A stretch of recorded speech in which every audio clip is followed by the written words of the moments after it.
જૂનાગઢના કેશોદ ખાતે કારગિલ વિજય દિવસની ભાવભીની ઉજવણી કરવામાં આવી। કેશોદ તાલુકાના લાઠિયા કોઈલાણા ગામના વતની અને કારગિલ યુદ્ધના શહીદ વીર જવાન હરેન્દ્રગીરી જીમનગીરી ગોસ્વામીને શ્રદ્ધાંજલિ અપાઈ। સનામ ગોસ્વામી સમાજ દ્વારા શહીદ સ્મારક ખાતે વિશેષ કાર્યક્રમનું આયોજન કરવામાં આવ્યું હતું। શહીદ સ્મારક પર પુષ્પમાળા અને ફૂલહાર અર્પણ કરી વીર જવાનને સલામી આપવામાં આવી। કારગિલ યુદ્ધમાં દેશની રક્ષા કરતા હરેન્દ્રગીરી ગોસ્વામી 28 જૂન 1999ના રોજ શહીદ થયા હતા। સમાજના આગેવાનો અને મોટી સંખ્યામાં લોકો ઉપસ્થિત રહી શહીદના બલિદાનને યાદ કર્યું।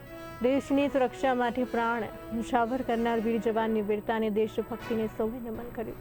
કારગિલ વિજય દિવસની ઉજવણી દરમિયાન સમગ્ર વાતાવરણ દેશભક્તિના રંગે રંગાઈ ગયું। આજે વીર શહીદ જવાન અમારા સમાજના ગૌરવ કહી શકાય એવા વીર શહીદ હરેન્દ્રગીરી ગોસ્વામી વિશે બે વાત કરવાની છે।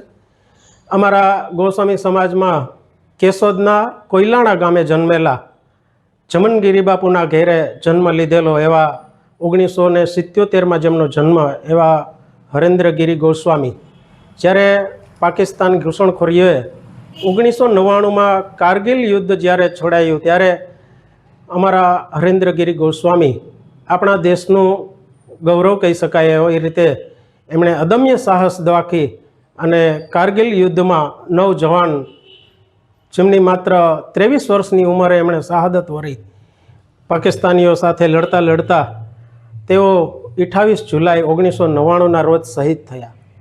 ત્યારબાદ તેમનું માનભેર વિદાય સમારોહ અહીંયા કેશોદ શહેરમાં ખૂબ માનભેર એમને વિદાય આપવામાં આવેલી અને અમારા દસનામ ગોસ્વામી સમાજનું જે સમાધિ સ્થાન આવેલું છે ત્યાં એમનું વીર શહીદ સમાધિ સ્મારક અહીંયા ખૂબ બનાવેલું છે અને ભવ્ય રીતે બનાવેલું છે અને એમના શહાદતમાં અમે દર વર્ષે 26 જુલાઈના રોજ એમને પુષ્પમાળા અર્પણ કરી ગોસ્વામી સમાજ તરફથી વિજય દિવસને દિવસે હરેન્દ્રગીરી શહીદ જે અમારા સમાજનું ગૌરવ છે તેની અમે શ્રદ્ધાંજલિ દેવા હર વખતે કારગિલ દિવસને દિવસે અહીં પધારીએ છીએ અને બહોળો ઉત્સવ કરીએ છીએ।